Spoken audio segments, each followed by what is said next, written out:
Hi everyone, my name is Donnie Lowy from Wholesale USA Dresses.com. Hope you're doing well today. So I'd like to give you some important facts that you need to know about buying factory closeout dresses. Factory closeout dresses are basically dresses that a factory has that they're closing out. It could be because at a canceled order, they might have made too many dresses, or they might have introduced a new line hoping they could attract customers by showing them the quality of dresses the factory can produce, and they didn't attract customers to that new line. Maybe the factory made samples and they have 100 different samples of different styles that they have, and now they just want to sell those dresses as a closeout. So one of the important things that you need to be aware of is that factories usually are contracted by the brands, by the designers. So if they make dresses, the actual dresses belong to the designers or to the brands, assuming that they made them for those brands or for those designers. If they have any intellectual property that belongs to a designer or to a brand, then those dresses technically have to be sold or have to be bought under the permission of the owner of that intellectual property. Now, I'm not a lawyer, so you need to consult with a lawyer before making any decision, and especially if there's any legal repercussions involved.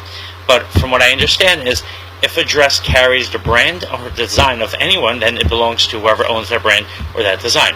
Now, there are times you can buy closeouts from a factory, and that is when it's either a generic label, meaning no one owns the label, no one owns the name, and the style is generic, or it's a private label, which means that the factory owns the brand, the factory owns that style, and then they could sell that dress.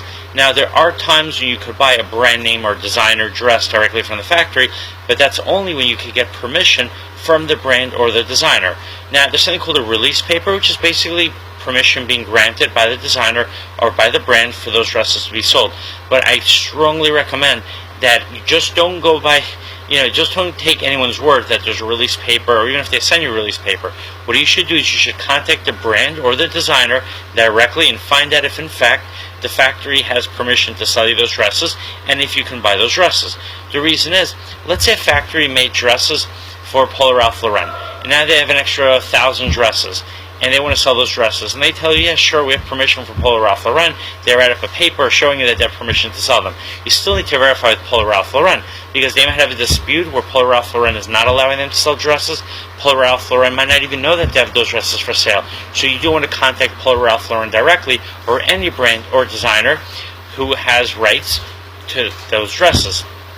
Now, I don't want to discourage you, because there are plenty of people who do it the right way, and they do buy the dresses from the factories, but you should just be aware of what it is that you're buying.